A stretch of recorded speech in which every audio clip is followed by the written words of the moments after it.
జీవితాన్ని ఒక రైలు ప్రయాణంతో పోల్చాడు రచయిత. రైలు మొదలవంగానే, మన జీవితం అంటే మొదలవంగానే చాలామందొచ్చి మన పక్కన కూర్చుంటుంటారు. వాళ్ళ గమ్యం రాంగానే దిగిపోతుంటారు. ఇలా చాలామందికి మనకు పరిచయం అవుతుంటారు, స్నేహితులవుతుంటారు, ఇంకా ఆత్మబంధువులవుతుంటారు. కానీ ఎంతవరకు శాశ్వతం? ఎవరు శాశ్వతం? ఎంతవరకు వాళ్ళు మన తోడొస్తారు? ఎంతకాలం మనకు తోడుంటారు? ఆ చెప్పే మాటలు ఒక్కోసారి మనం నమ్మేస్తాం కూడా. నిజంగా ఈ జీవితంలో విడిపోమని చెప్పి. కానీ చాలామంది విడిపోయి వెళ్ళిపోతుంటారు. అంతేకాదు ఆ రైలనేది గమ్యం చేరుద్ది మన జీవితంలానే.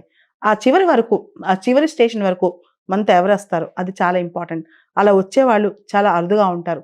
అన్‌కండిషనల్‌గా మనం తప్పు చేసినా, ఒప్పు చేసినా, అన్‌కండిషనల్‌గా మనం ఏ పరిస్థితిలో ఉన్నా, మనం ఎలా ఉన్నా సరే మనతో పాటు చివరి వరకు వచ్చేవాళ్ళు చాలా చాలా రేర్‌గా ఉంటారనమాట.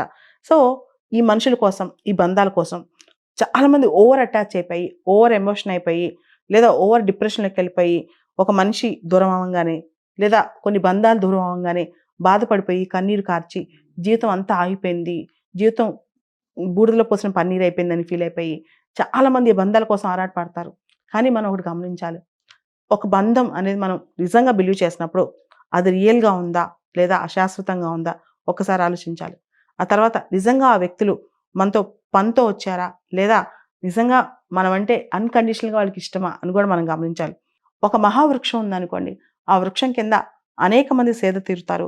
అవసరం కోసం దాని కింద చాలామంది వస్తుంటారు. కానీ వాళ్ళు ఎప్పటికీ అక్కడే ఉండిపోరు కదా! ఇదే జీవిత రహస్యం అనమాట. మనకు తెలియాల్సిందేంటంటే, మనం ఒక పెద్ద పాత్ర పోషించాలనుకున్నప్పుడు జీవితంలో, లేదా మన మనం ఇండిపెండెంట్‌గా మన అస్తిత్వాన్ని చాటాలనుకున్నప్పుడు, ఒక చోటే ఆగిపోకూడదు. ఒక బంధం దగ్గరే మనం స్టక్ అయిపోయి, ఏడ్చుకుంటూ అక్కడే పడిపోయి, మనల్ని మనం కోల్పోకూడదు. మనం ఎప్పుడు కూడా ఒక ఫైటర్‌లాగా బతకాలనమాట. ఎవరున్నా లేకపోయినా, ఎవరు మనల్ని సపోర్ట్ చేసినా చేయకపోయినా, ఎవరు మనల్ని వదిలేసి ఎళ్ళినా, ఎటువంటి సపోర్ట్ మనకు లేకపోయినా, మన ప్రయాణం అనేది ఆగకూడదు. మనం అనుకున్న లక్ష్యాల్లో ఒక్క పాయింట్ కూడా దూరం జరగకూడదు. ముఖ్యంగా మనం ఏదైతే సాధించాలనుకున్నామో, ఏదైతే గోల్ పెట్టుకున్నామో, దాని గురించి డైవర్ట్ అయ్యామనుకోండి, అప్పుడు చాలా నష్టపోతాం.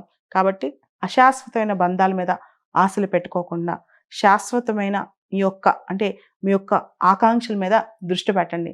చాలామంది అనుకుంటారు ఇది చేద్దాం, అది చేద్దాం. అంటే గవర్నమెంట్ జాబ్స్, సక్సెస్ అని మాత్రమే కాదు. జీవితంలో మనం వెళ్ళే దారి, వెళ్ళే ప్రయాణం అనేది చాలా ఇంపార్టెంట్. సక్సెస్ మాత్రం ఇంపార్టెంట్ కాదు. మనం ఏ పాత్‌లో వెళ్తున్నాం? నిజంగా మన పాత్‌లో మనం ఇండిపెండెంట్‌గా వెళ్తున్నామా? లేదా ఇతరుల పైన ఆధారపడ్డామా? ఇవన్నీ ఒకసారి ఆలోచించుకోవాలి. అలా కాకుండా వేరే వాళ్ళ పైన ఆధారపడి కొన్ని బంధాలు పట్టు కూర్చుని, కొన్ని బంధాలు వేలాడదీసుకుంటూ ఉంటే గనక జీవితం నాశనం అవుద్ది. కొన్ని సందర్భాల్లో మనకి ఎంత హర్ట్ అనిపించినా సరే అవన్నీ పక్కన పెట్టి మన జీవిత ప్రస్థానంలో ముందుకు సాగాలనమాట.